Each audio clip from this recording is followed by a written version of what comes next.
Bapak, Ibu, dan saudaraku yang terkasih dalam Kristus, mungkin sebagian masih ingat dengan almarhum Romo Mangun Wijaya. Ya, dia dulu tokoh yang bersahabat dengan Gus Dur, tokoh hubungan antar agama, tetapi dia juga seorang sastrawan. Bahkan novelnya itu mendapat penghargaan se-Asia Tenggara. Selain itu dia juga seorang arsitek.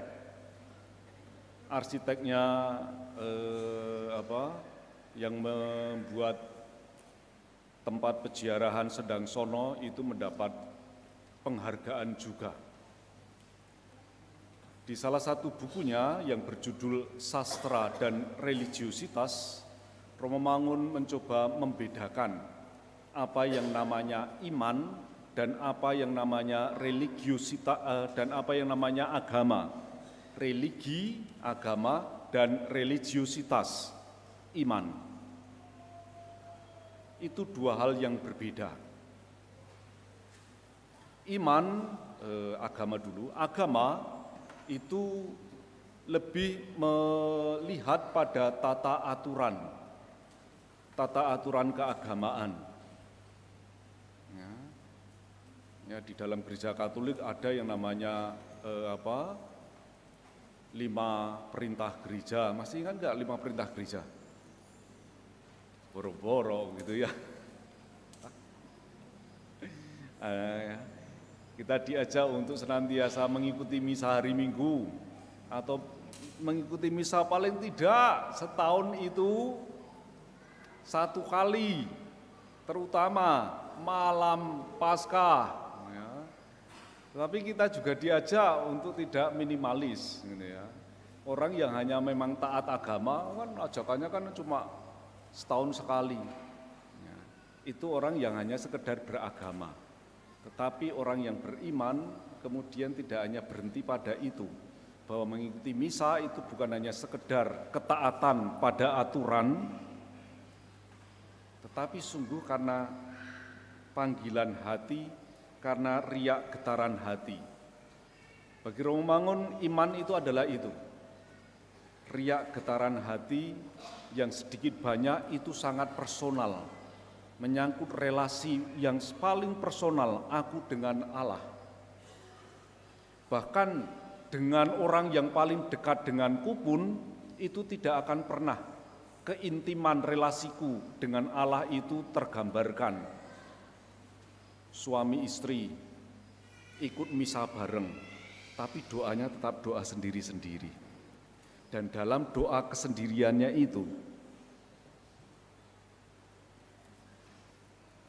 dia menjalin relasi yang mendalam dengan Allah, tidak melibatkan pasangannya. Itulah iman yang paling dalam. Ya.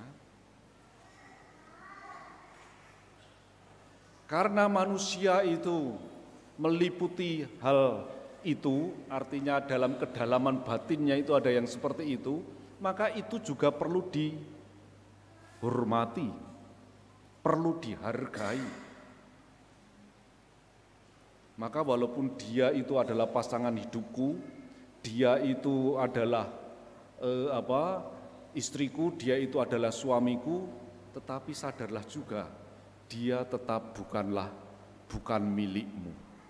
Dia tetap milik yang Maha Kuasa. Termasuk juga dengan persoalan anak. Walaupun dia ada pada diriku, hidup bersama dengan aku, lahir dari aku, tetapi dia tetap bukanlah milikku. Dia tetap milik yang kuasa. Dalam kesadaran iman yang seperti ini, sabda yang merupakan awal dari Injil Yohanes tadi dibacakan dan perlu dipahami, bahwa segala milik semesta ini milik Dia, titik. Udah nggak ada yang lain. Dan ini melampaui segala tata aturan, segala apapun juga.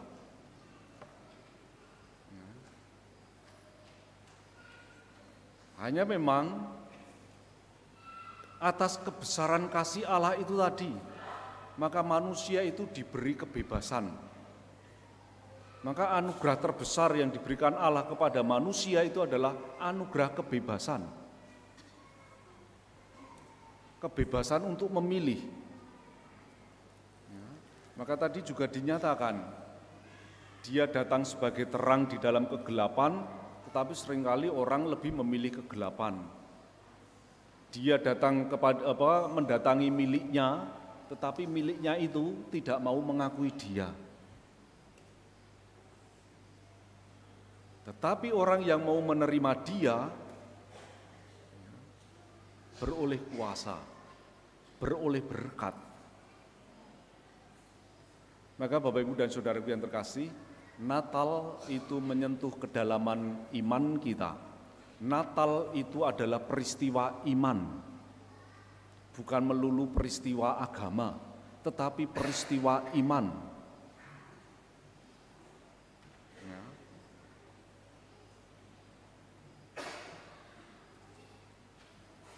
Natal itu perlu dirayakan dengan iman kita.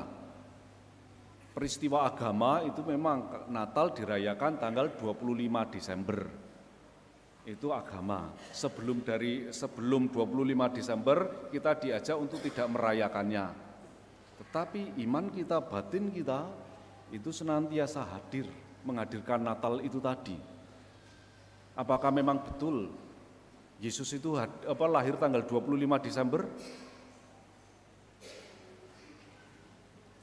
Kalau kita membaca Injil mengenai kelahiran Yesus dari Lukas, apa yang diwartakan para malaikat kepada para gembala? Yang kita dengarkan tadi malam, hari ini telah lahir bagimu Kristus Tuhan di kota Daud. Kapan Yesus lahir? Kapan Yesus lahir? Kapan Yesus lahir? Hari ini. Kalau sabda itu kita baca tanggal 25 Mei begitu. Apakah sabdanya kemudian juga akan menyesuaikan tanggal 25 Mei Kristus lahir? Tidak. Sabda itu akan senantiasa berbicara hari ini Kristus lahir. Ini adalah ungkapan iman. Bahwa dia lahir, dia memperbarui hidup itu senantiasa setiap hari. Kalau begitu agama nggak penting, pastor, penting. Kita diajak untuk tidak mengabaikan itu. Karena ada kecenderungan kuat dari diri kita untuk kemudian seenaknya dewe, seenaknya sendiri. Ya, maka perlu kemudian ditata. Tetapi dalam tata aturan itu bagaimana kita diajak untuk tetap menumbuh kembangkan iman kita kepada Allah, menumbuhkan batin kita kepada Allah, menumbuhkan kasih.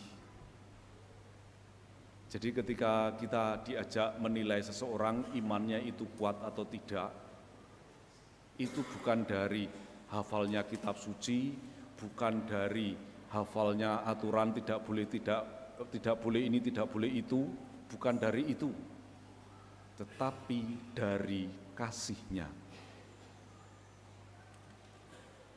Natal terjadi karena kasih Allah.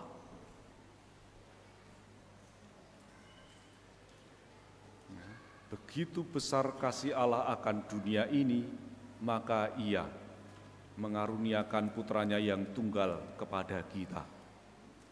Maka mari kita menumbuh kembangkan kasih yang dari dalam ini yang telah dianugerahkan oleh Tuhan. Ya.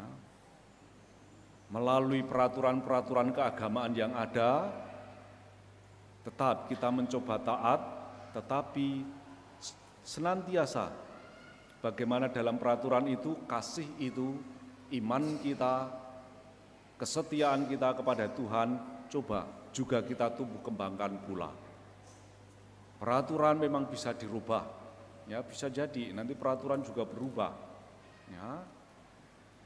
Bapak Paus Fransiskus ini apalagi beberapa kali itu sudah mengamandemen kitab hukum kanonik supaya kasih itu tidak terhambat oleh peraturan, tetapi kasih itu semakin lancar mengalir, memberikan topangan, memberikan kekuatan. Ya. Maka baik, mari kita mohon rahmat Tuhan di hari raya Natal ini, supaya kasih kita semakin berkembang, supaya kedamaian itu semakin bertumbuh, walaupun kita masih berada di dunia yang tidak menentu, di antara orang-orang yang juga masih banyak yang menolak Dia, yang masih senang terhadap kegelapan, tetapi biarkanlah kita boleh hadir, menjadi terang, menjadi sumber kasih-Nya. Tuhan Yesus memberkati.